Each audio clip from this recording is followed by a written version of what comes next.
তোমার জন্য আমি দায়ী, আমার জন্য তুমি। এই যে তুমি প্রেমের খেলায় হার মানো হার মানি, এই যে আমি তোমার ছলা সব জানি, সব জানি। এই যে তুমি আমায় ঠকাও। আপনার যেমন তারাদের কথা, এটা তো মানে খুবই একটা সাংঘাতিক ফেমাস একটা বই। তুমি পড়েছো ওটা? বাহ, খুব ভালো লাগলো। কিন্তু একটা এই সময় তারপর আমি রেডিওতেও যোগাযোগ হয়ে গেল, তখন বীরেন ভদ্র সাহচর্য ওর ডিরেকশনে কাজ করলাম।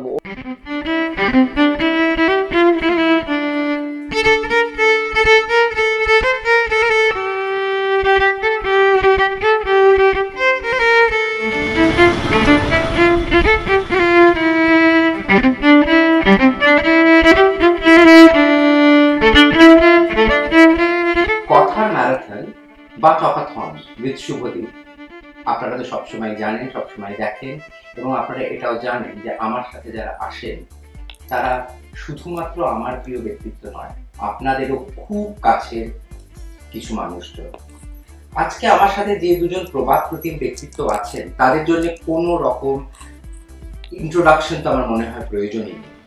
তারা কারা সেটা বলার আগে একটাই জিনিস রিকোয়েস্ট করব, অবশ্যই এই পর্বটা পুরোটা দেখবেন, সাবস্ক্রাইব, শেয়ার, লাইক, কমেন্ট তো করবেনই, এবং প্লিজ জানাবেন যে কেমন লাগলো এই মানুষজন, এই দুজন মানুষের সাথে কথা বলে। আমার সাথে আজকে আমার গেস্ট শ্রী জগন্নাথ বসু ও উর্মিমালা বসু। নমস্কার। নমস্কার। নমস্কার। আমি জগন্নাথ দা বলছি এবং উর্মিমালা দি বলেই ডাকছি। ঠিক আছে। তো জগন্নাথ দা, উর্মিমালা দি, প্রথমত আমি একটুখানি আপনাদের অভিনন্দন জানাচ্ছি যে আপনারা আমার কাছে এসেছেন, আমার অনুষ্ঠানে এসেছেন, এবং আমি যে সত্যি কতটা আপ্লুত সেটা না বলে বোঝাতে পারছি না বললেও বোঝানো যাচ্ছে, তোমাকে দেখলেই বোঝে তুমি একটু আপ্লুত আছো।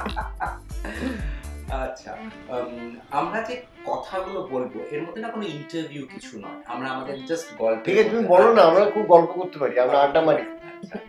তো যেটা আমার প্রথম প্রশ্ন সেটা হলো যে এই যে আপনারা যে একটা প্রবাদ প্রতিম ব্যক্তিত্ব, মানে বাঙালির মননে, বাঙালির কাছে, এই যে জগন্নাথ বসু, উর্মিমালা বসু একটা যে জায়গা, এই জায়গাটা তো আপনারা আজকে বলেন, আজকে কতদিন ধরে আপনারা এই জায়গাটাতে রয়েছেন এবং খুব বড়ভাবে রয়েছেন।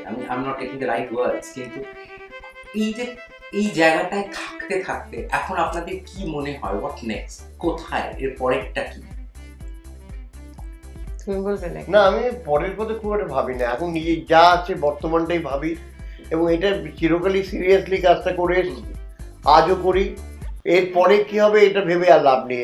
পরে আরো বেঁকে টেকে গেলেও চেষ্টা করবো সিরিয়াসলি, সিনসিয়ারলি কাজটা করতে। মানে পরে একটা সম্ভাবনা তো আছে, সেটা ভেবেও যদি তখনও কাজ করি, মানে আমাদের বুদ্ধিমত্তা, মনন এবং শরীর প্রেজেন্টেবল থাকে, সচল থাকে, তখনও যে কাজটা করবো যেরকম সিনসিয়ারিটি নিয়ে করি, সিরিয়াসলি করি, সেরকমই করবো। আর এই সব তো কি ব্যাপার জানো, এই যে তুমি যে কথাগুলো বললে, আমরা তো খেলতে খেলতে কাজ শুরু করেছি, একটা বিষয় খুব ভালোবাসি, লেটস ডু সামথিং, এই রকম স্পিরিট থেকে। এখন গ্রহণ করেছো যত, ঋণী তত করেছো আমায়। তোমরাই আমাদের এই সমস্ত ভালো ভালো কথার, যদি যোগ্য হয়ে থাকি, যোগ্য করে তুলেছো। কাজে এ বিষয়ে আমাদের রক্ষা করা ছাড়া আর কি কোনো কাজ আছে? সুনামটা নিয়ে, মানে ক্রিজে থাকতে থাকতে যতক্ষণ আছি চালিয়ে খেলে যাব, বুঝতে পারছো? এর চেয়ে বেশি কিছু চাই না, চালিয়ে খেলে যাব, ভালো করে খেলবো। আসলে আমি এটা মনে করি, সাফল্যের কোনো শর্টকাট রাস্তা হয় না। সাফল্য পেতে গেলে তার কোনো শর্টকাট নেই, অনেক পরিশ্রম করে, অনেক কঠোর পরিশ্রমের কোনো বিকল্প নেই। অনেক পরিশ্রম করে, অনেক খেটে খুঁটে তবে এই সামান্য একটু জায়গা পাওয়া যায়। একটা লেখায় পড়েছিলাম, শিল্প বড় নিষ্ঠুর, সে অনেক কিছু কেড়ে নিয়ে তবে একটু কিছু দেয়। তার অভিসারের পথ বড় নিঃসঙ্গ, বড় বন্ধুর। এই নিঃসঙ্গ বন্ধুর পথে আমরা চলেছি, অনেক অসুবিধে থেকেছে, অনেকে শত্রুতা করেছে, অনেক রকম গোলমাল করবার চেষ্টা করেছি, কিন্তু আমরা অবিচল থেকেছি আমাদের লক্ষ্যের দিকে। কে কি বলছে না বলছে সেদিকে তাকাইনি। যখন তোমার লক্ষ্যটা থাকে যে আমি ওই উঁচু শৃঙ্গটায় পৌঁছবো, তখন তুমি কি করো? বাধা যেগুলো আসে সেগুলোকে এড়িয়ে, উপেক্ষা করে নানা রকম ভাবে তো এগো। আমাদের পথটাও সরিয়ে যেতে হয় অনেক সময়। আমাদের পথটাও তাই। ও কি বলেছে, ও বাবা, ও বলছে এটা শ্রুতি নাটক নয়, ও বলছে এটা হাসছেন, কি বলো জগন্নাথ, তাহলে আর কাজটা করব না, এই সব করলে মানুষ থেমে যায়। আমরা করিনি তখন। প্রথম আসলে এটা কেন বলছো, একটা ক্ষোভ থেকে বলছে। তার কারণ হচ্ছে যে আমরা যখন প্রথম শ্রুতি নাটক ব্যাপারটা শুরু করি তখন অনেকেরই ওটা ভাবনা, মানে আমাদের এই দুর্দান্ত সাফল্যটা অনেকে নিতে পারিনি। যেমন আমরা ছেলে মানুষ, আমরা এসেছি এবং অন্য সিনিয়ররা রয়েছে, তা সত্ত্বেও আমাদের লোকে এত নিচ্ছে, এইটা লোকের পক্ষে নেওয়াটা শক্ত ছিল। কিন্তু আমরা ওদিকে তাকাইনি, আমরা আমাদের কাজ করে গেছি। আর কাজ করতে করতে যেটুকু পেয়েছি, ওই তুমি আজকে ইন্টারভিউ নিতে বা কথাবার্তা আড্ডা মারতে এসছো, এগুলোই অর্জন। আর কি, সত্যি সত্যি তাই। এই যে যেটা বললেন যে একটা সময় শুরু হয়েছিল, এই শুরুটা কিভাবে হয়েছিল, কবে থেকে শুরু হয়েছিল? একটা আমার কাছে একটা হিন্ট আছে, আপনি প্রথম জগন্নাথ দার সাথে আপনার আলাপ হলো কোথায়? এটা কোনো বসন্ত পঞ্চমী বা তুমি এটা জানলে, তুই পড়েছো না? এত জায়গায় বেরিয়েছে এতবার। হ্যাঁ, একটা সরস্বতী পুজোর দিন আমাদের আলাপ হয়েছিল, মানে আমি বাড়িতে ছিলাম, ও আমাদের বাড়িতে গিয়েছিল, এমন কোনো বিচিত্রানুষ্ঠানের মঞ্চে আলাপ হয়নি। আর আমি গিয়েছিলাম খুব একটা ফালতু কারণে, কিন্তু ভাব দেখিয়েছিলাম খুব সিরিয়াস কারণে। অজুহাত ছিল, মানুষের তো দুটোর বাইরেও একটা হাত থাকে, সেটা হচ্ছে অজুহাত। কিন্তু এই অজুহাতটা ওর দিক থেকে বেশ একটা শুভ ছিল, আমার দিকে পরে শুভ হয়েছে, এই আর কি। সেটা নিয়ে গিয়েছিল। তারপরে ওর সঙ্গে আলাপ টালাপ হওয়ার পরে একটা কথা বুঝতে পারা গিয়েছিল যে রোজকার মানডেন যে জীবনটা, ডাল ভাত চচ্চড়ি রান্না, সেটার চেয়ে ওর ভালোবাসা হচ্ছে নাটক। আর আমরা এমন একটা সময়ের মানুষ, তখন তো আমাদের একটু অন্যরকম আনুগত্য থাকে, হয়তো সেই বোধ থেকে মনে হয়েছিল ওর ভালোবাসাটাকে আমার ভালোবাসা করে তুলতেই হবে, এবং সেটা করতে গেলে আমার ওই মানডেন জীবনটাকে রেখে, চাকরি রেখে, সংসার রেখে ওর সঙ্গে যেতে হবে। এর মধ্যে একটু বুদ্ধি টুদ্ধি ছিল আর কি, যে ওর সঙ্গে গেলে যে ফ্রিডম অফ মুভমেন্ট থাকবে, সেটা নিশ্চয়ই অন্য কোনো সহশিল্পী হলে বাড়িতে থাকবে না। যদি নাই ফিরে তাহলে কেউ কিছু মনে করবে না, কিন্তু দেবরাজ রায়ের সঙ্গে যদিও আসতো তাহলে হয়তো কিছু দরজা খোলার অসুবিধা, পরপুরুষের সঙ্গে অর্থাৎ পাড়ার হয়তো বলতো পরপুরুষ। আমি যে বাড়িতেও থাকি, সেখানে ছেলে বাড়ি এলে দরজা খুলে দেওয়ার যে আনন্দ বা আকুলতা, ছেলের বউ আরেকজন ড্রপ করে দিলে নাও থাকতে পারতো না, আমি বলছি। সেগুলো আমাদের সমাজে এগুলো তো চলছিল, কিন্তু এখন সেটা অনেক এখন নেই, সীমিত হয়ে গেছে। এখন তো আইটি প্রফেশনাল যারা, তারা কত রাত করেই ফেরে, যারা জার্নালিস্ট তারাও ফেরে, ওসব নিয়ে এখন কেউ বলে না। তা আমি সেই অভিসন্ধিগুলো একটু কাজে লাগিয়েছিলাম যে আমার এটা কুটির শিল্পই হোক। একটু ওই সময়টার কথা বলুন না, যখন আপনি বড় হচ্ছেন, আপনার ছোটবেলা, আপনার পড়াশোনা, আপনার বাবা মা, একটু বলুন। আমরা উত্তর কলকাতার লোক। আপনি কোথাকার? উত্তর কলকাতা। আমাদের আমার স্ট্রিটে বাড়ি, আমার স্ট্রিটে বাড়ি। ওটা হয়তো কলকাতার ম্যাপে মধ্য কলকাতা বলে, কিন্তু আমরা বলি আমরা উত্তর, খুব মানে অহংকার করেই বলি যে আমরা আসল কলকাতার লোক। আচ্ছা, তাই হলো না হয়, এক্সটেন্ডেড, এটা পরে আর কি উত্তর কলকাতা শুরু। তা যাই হোক, তা ফলে আমি ব্রাহ্মবালিকা শিক্ষালয়ে লেখাপড়া করেছি। আমরা 4 ভাই বোন, বাবা মা। না মানে নামেই ওটা একটা একক পরিবার। আসলে আমার স্ট্রিটের পুরো পাড়াটাই আমাদের এক্সটেন্ডেড ফ্যামিলির মধ্যে ছিল। বাড়ির খুব কাছাকাছি মামার বাড়ি, এবং মামার বাড়িতে ভীষণ শান্তিনিকেতনের প্রভাব। আমার মামা মাসি অনেকেই শান্তিনিকেতনে পড়াশুনো করেছেন। আমার মামার বাড়িতে প্রেস ছিল, সেখানে রবীন্দ্রনাথের বই ছাপানো হয়েছে।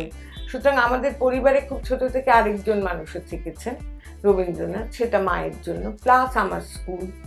এইসব নিয়ে আমার নির্মাণের মধ্যে আমি কোনোদিন এইটাকে বৃত্তি হিসেবে নেব, জীবিকা হিসেবে নেব, এমন কথা ভাবিনি।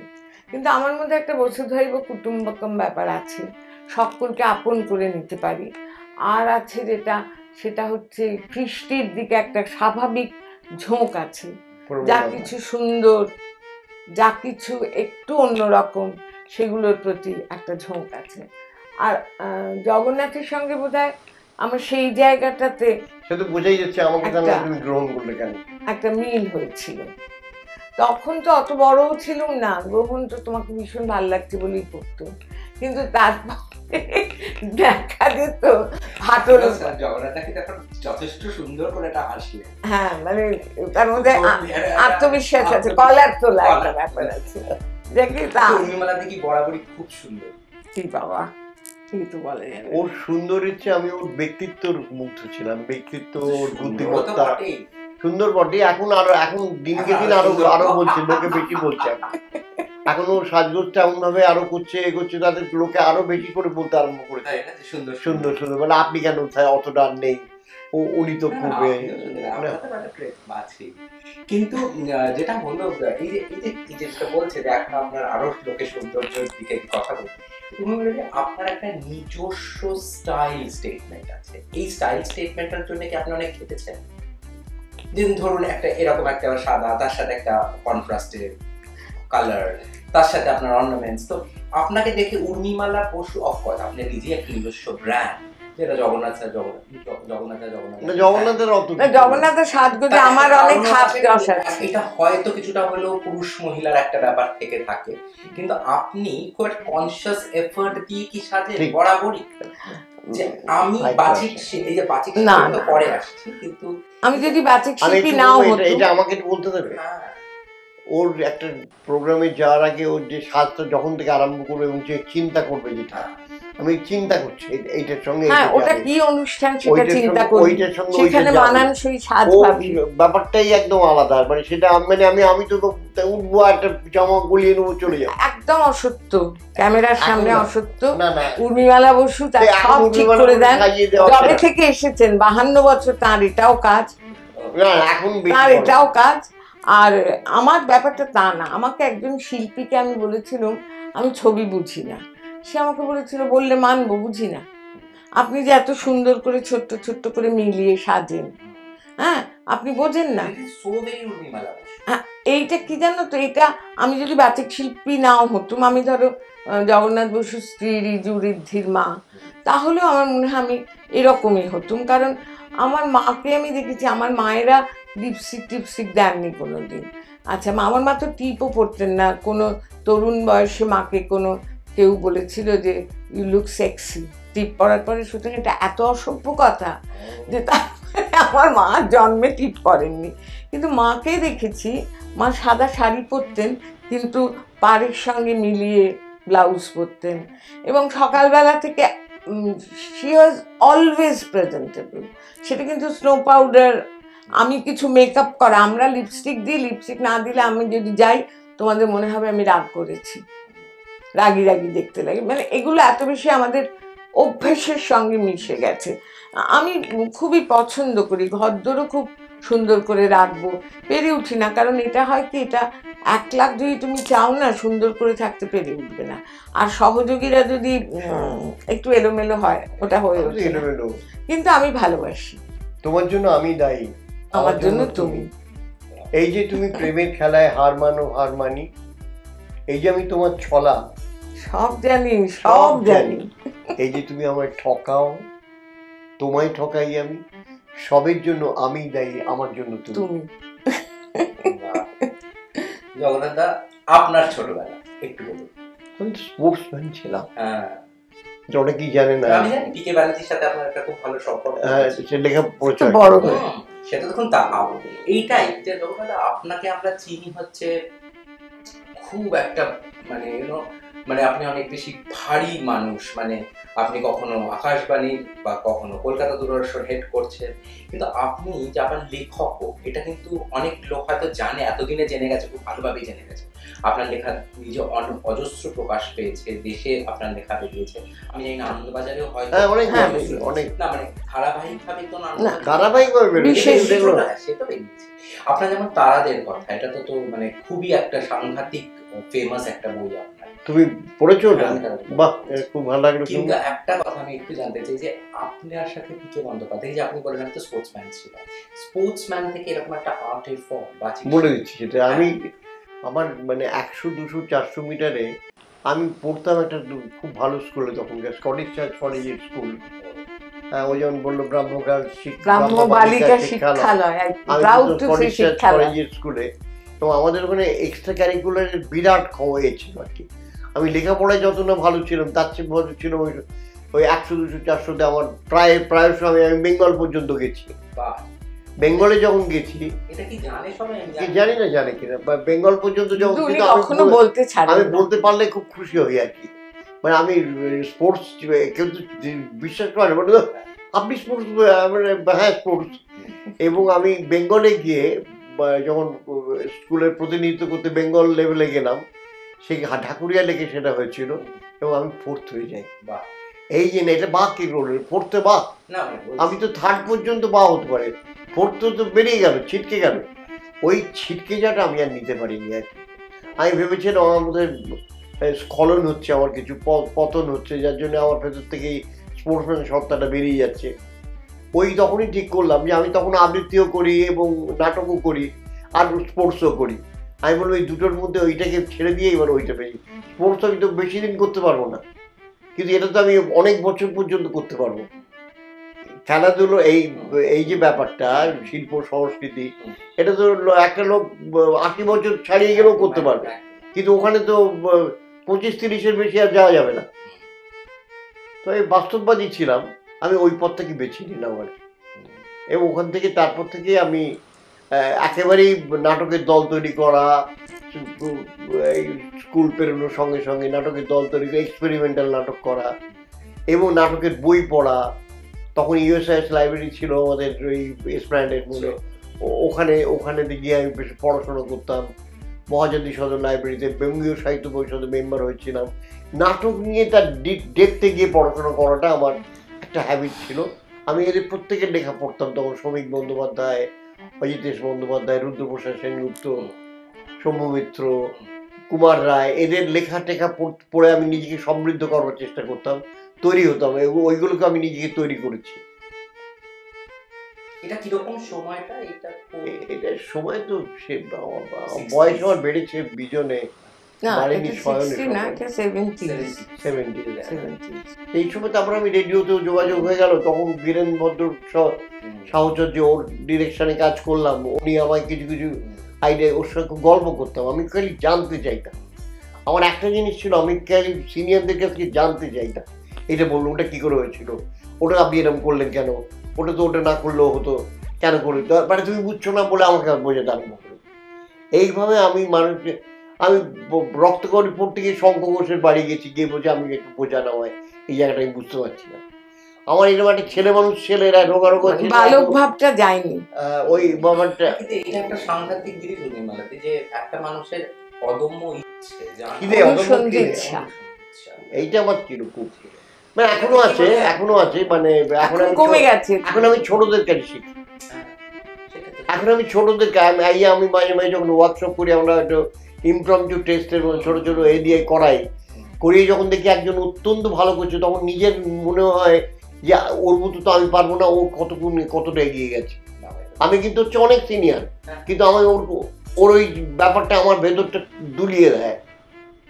আমি এখন মোবাইলটা শেখিনি, খুব ভালো পারি না, এখন একটু একটু পারতে আরম্ভ করেছি। আচ্ছা, এই পরিপ্রেক্ষিতে একটা কথা বলছি, জগন্নাথ, এটা কথিত আছে আপনি নাকি খুব একটা কাউকে দাদা কাকা এভাবে ডাকতে পছন্দ করেন। আপনি কি সত্যজিৎ রায়কেও কোনোদিন মানিকদা করে ডাকেন না? এরকম কিছু ব্যাপার আছে কি? হ্যাঁ, এটা আছে। মানে আমি একটা নিজেকে সবসময় ছোট ভেবে দেখেছি, কোনোদিন আমি নিজেকে খুব সমান তাদের সঙ্গে ইন্টিমেসি না হলে হঠাৎ মানিকদা বলে ডাকলে উনিও কি খুশি হতেন?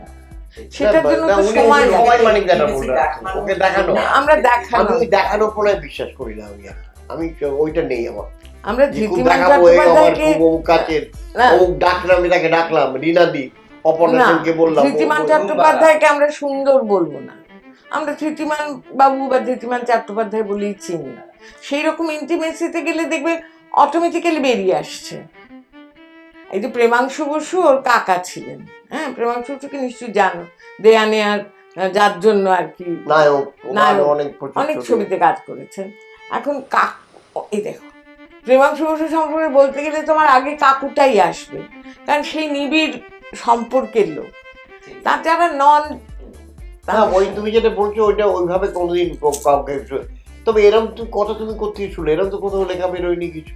দেখুন এখন যখন জগন্নাথ বসুর কাছে আর রুমিমালা বসুর কাছে আসছি, আমাকে একটু পরে হোমওয়ার্ক করতেই হবে, আছে সব আছে। বাহ, খুব ভালো লাগলো তো তোমার এই হোমওয়ার্ক।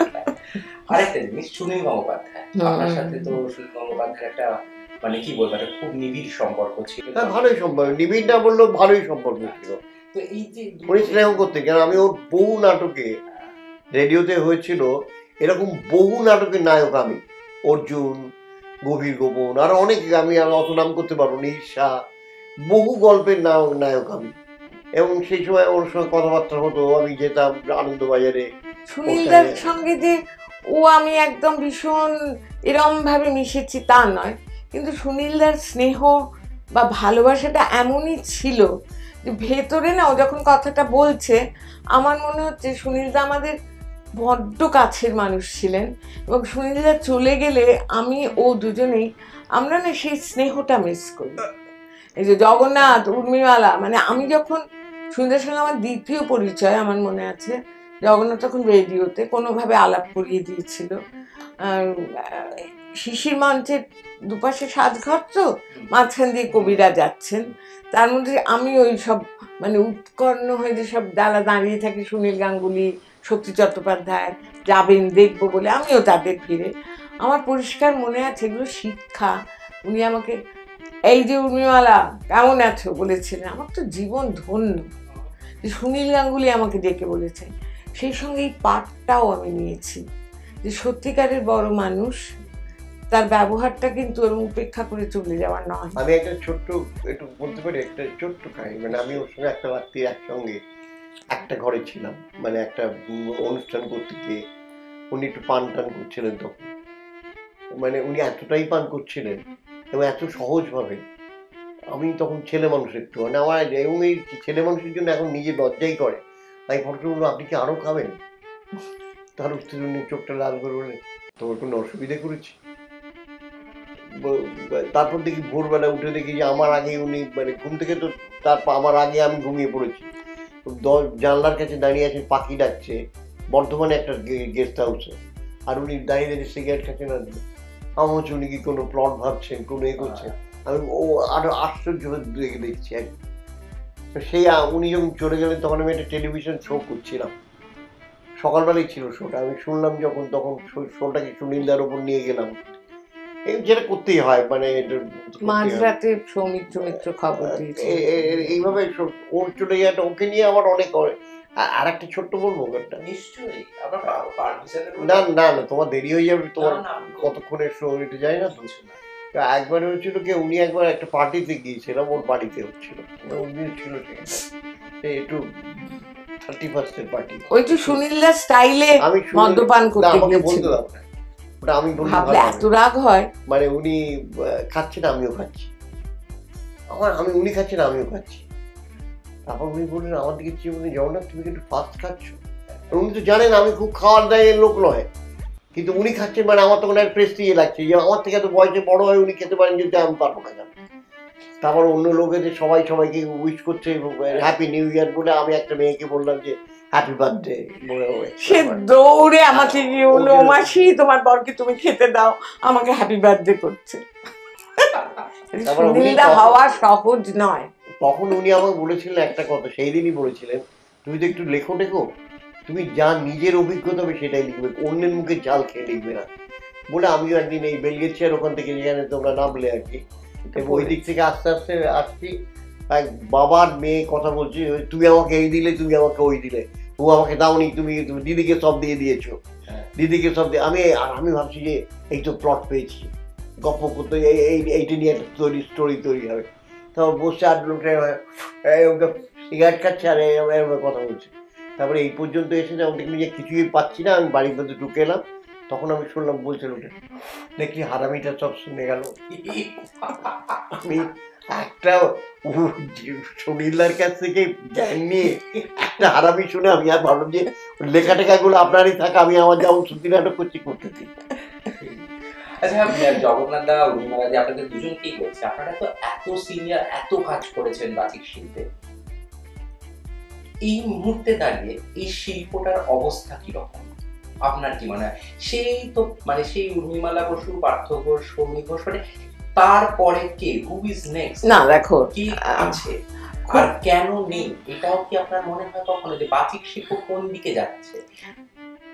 এই কোয়েশ্চেনটাতে একটা কন্টিনিউয়েশন আমি একটু বলেই দিই, সেটা হচ্ছে যে আপনারা না একটা জিনিস তো তৈরি করেছেন, ধরুন এই যে জগন্নাথ স্যার, জগন্নাথ দা যে রেডিও, তারপরে এলো একটা সময় 90s 2000s এ রেডিও জকি, একটা সারাংঘাতিক সমস্ত রেডিও চ্যানেলস গুলো এলো, রেডিও জকি হলো, কিন্তু সেটাও আস্তে আস্তে আস্তে আস্তে কিন্তু একটু পড়তির দিকে।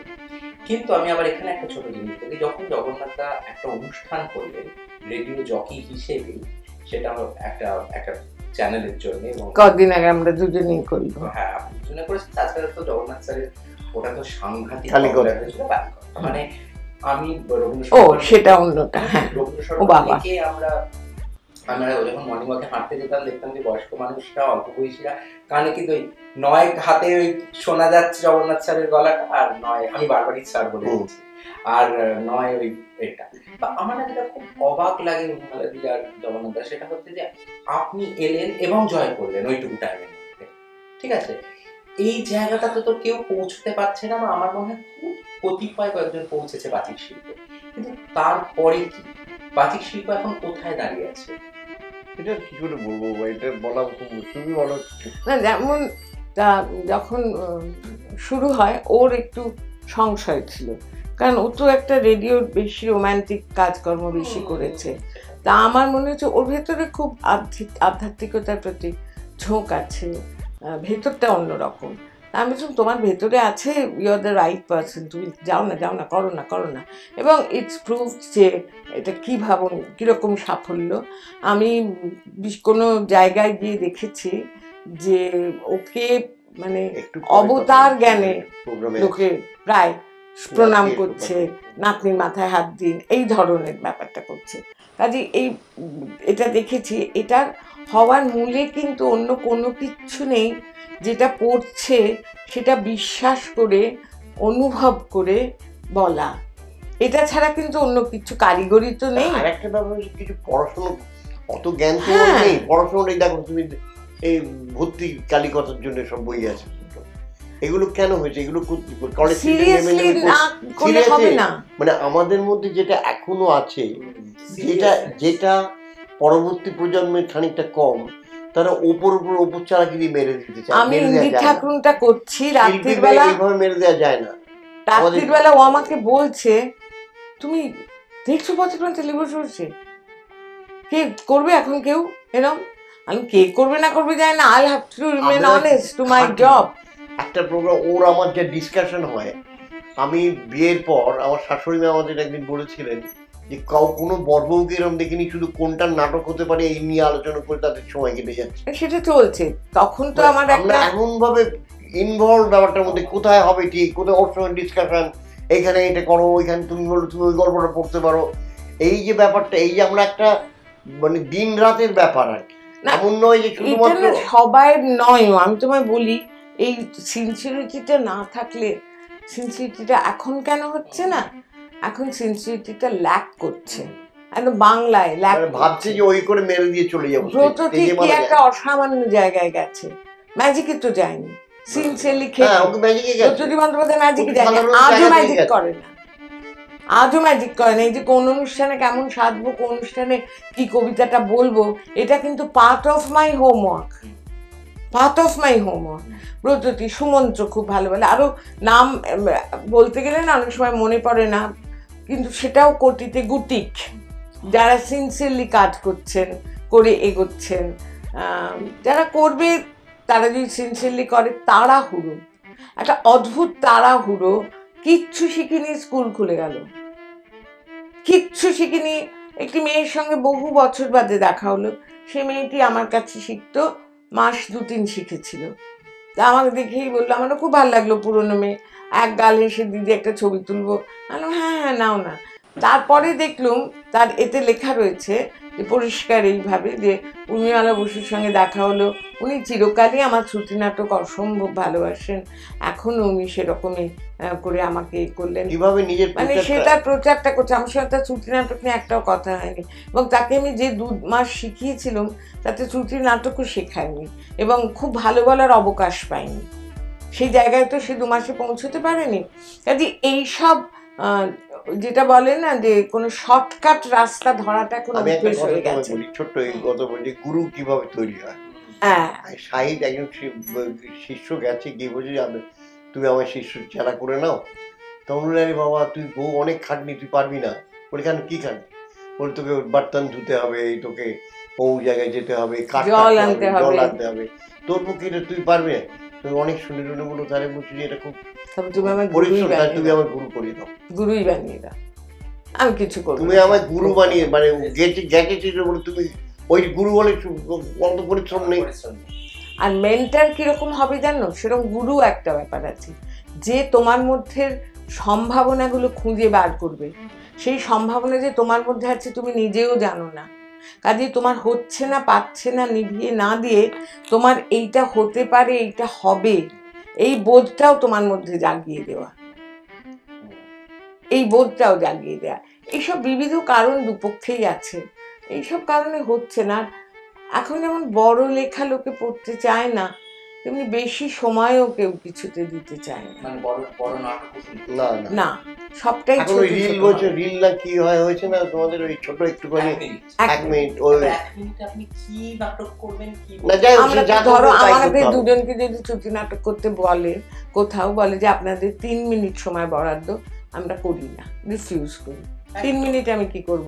আমি ভাঁড় যে একটা স্কিট করে দিলাম, বেরিয়ে নেমে চলে এলাম।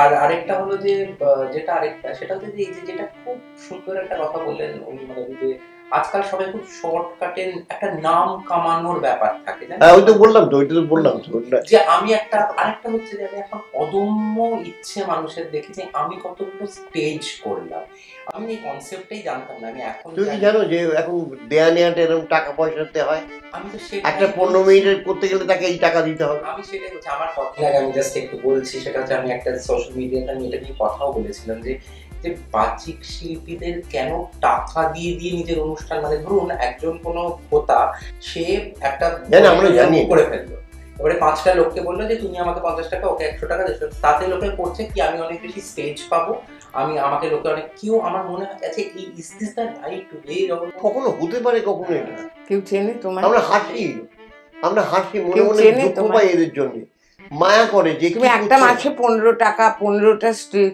করলে, ধরো তোমার অর্থ আছে, তুমি 1500 টাকা খরচা করবে, 15 জন চেনে তোমায় ওই জৌহদ্দির বাইরে, কেউ জানবেও না, কেউ চিনবে না, কোথায় ইতিহাসের রাস্তা করে পড়ে থাকবে। এক্স্যাক্টলি। তো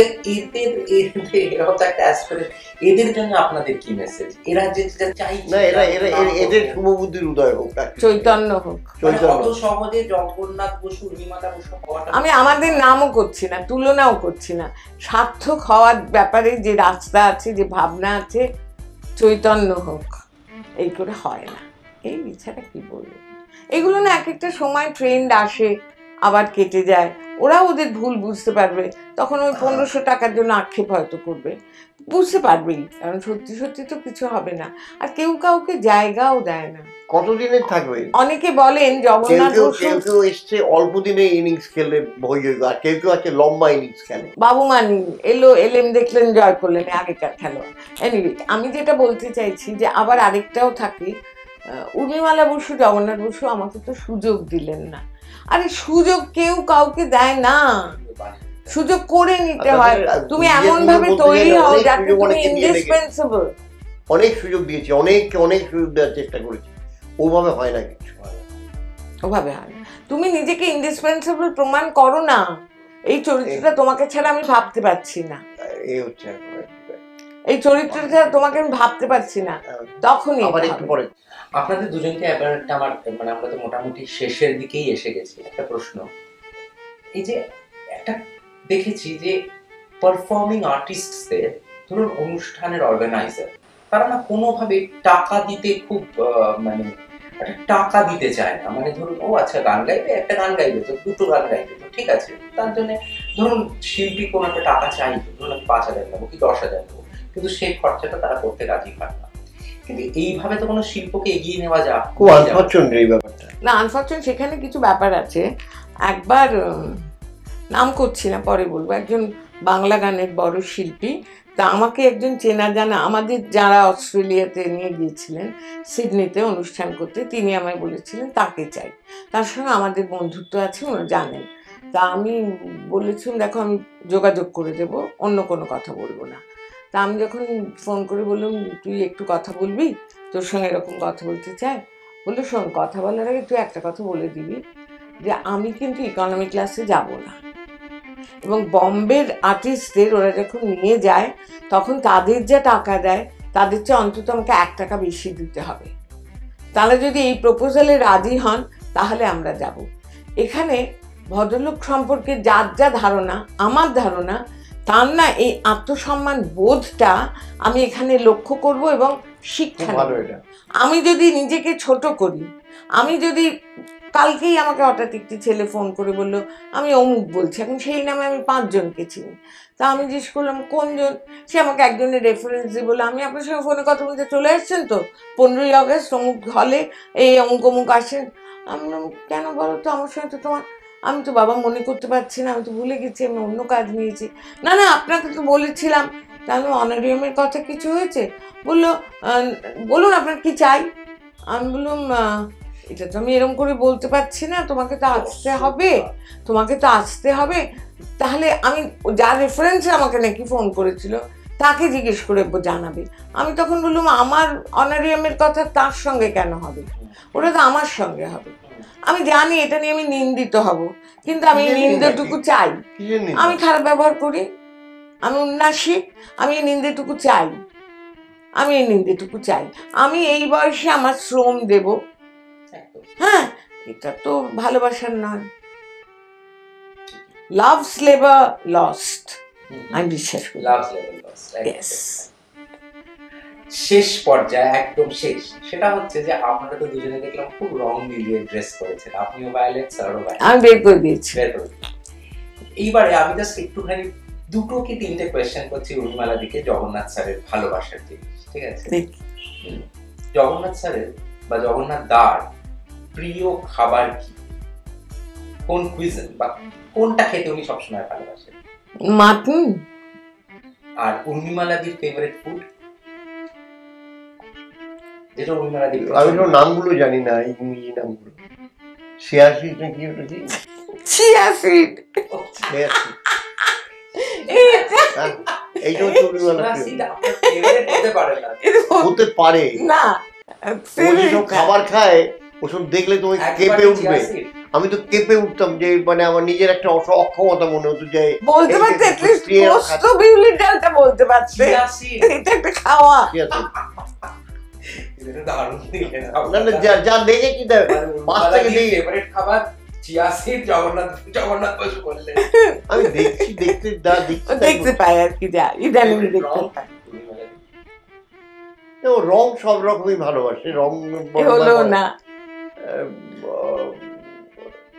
ওই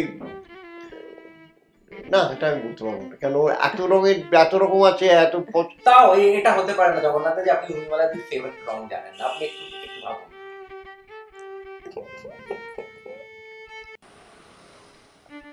বানিয়ে বলতে হবে, ওটাই বলতে পারবো না। ইমাজিনেশন, আপনি ভাবুন কোন কোন রঙে আপনি বেশি দেখেছেন যেটা আপনারও খুব ভালো লাগে। ওই ছাই রঙের যে ব্যাপারগুলো আছে আর কি, ওই ধরনের। হ্যাঁ, grey is your favourite colour.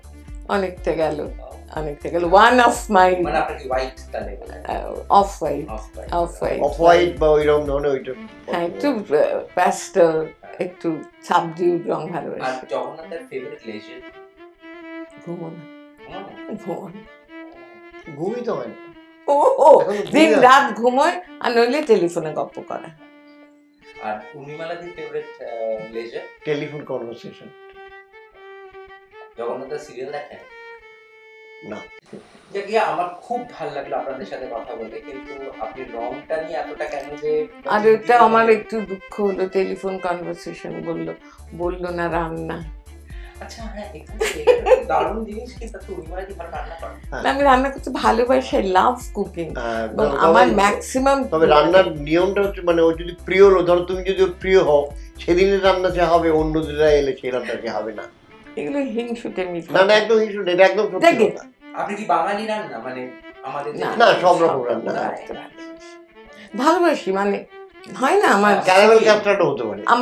আমার স্ট্রেস রিলিভার হচ্ছে অনেক সময় কুকিংটা একটা শান্তি, ভীষণ ভালোবাসি। কুকিং নিয়ে আমার প্রচুর বই আছে। আমি খুব এই যেতে অর্ধেক যে বসে বসে দেখি, সে তো রান্নাই দেখি।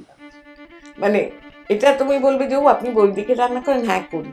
কারণ ওই যে কালো জিরে দিয়ে ঢ্যাঁড়স ছাড়া, ঢ্যাঁড়সটা যে আরো কত রকম করে রান্না করা যায়, সেটা শেখার মধ্যে কোনো লজ্জা নেই।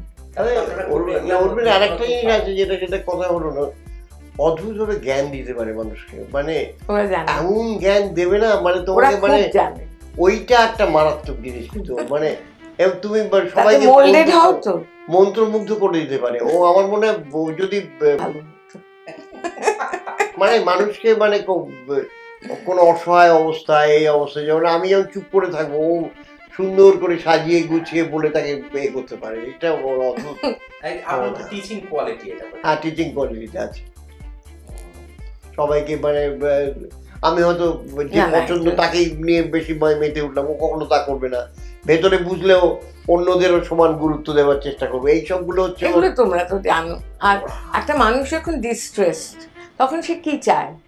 সে তো ওইটুকুই চায়, তার পিঠে একটা হাত, সেটা দিতে পারা তো আমার মনে হয়। কত পিঠে যেন হাত দিয়েছে, তার তো কি করবো, তাতে যদি কারোর একটু ভালো থাকে।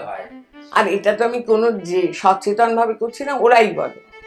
আমার ছেলে মাঝে মাঝে বলে, তুমি আর কতজনের ওয়ারিজ নেবে মা, বলে মাঝে মাঝে। তা কিন্তু সে যখন আমাকে ফোন করেছে, কারণ মা হসপিটালাইজ, সে পৃথিবীর কাউকে না ডেকে তার মনে হচ্ছে দিদিকে একটু বলি, তা একলা বাড়িতে আমি আছি, আমি বলবো না, শান্ত করা। হ্যাঁ, জানোই তো এগুলো হয়। মাঝে মধ্যে কি করে দেখলে ওই সেদিন ওদের সামনে সবটা ঘটেছে। ঠিক আছে, খুব ভালো লাগলো। না না, থ্যাংক ইউ। তোমাকেও খুব ভালো লাগলো। তোমাকেও ভালো লাগলো। অনেক ইন্টারভিউ নিতে আসে, অনেক মানে ততটা তৈরি হয়ে আসে জমে না। সমুদা বলতেন যে ইন্টারভিউ নেবে তার ইন্টারভিউটা কে নেবে।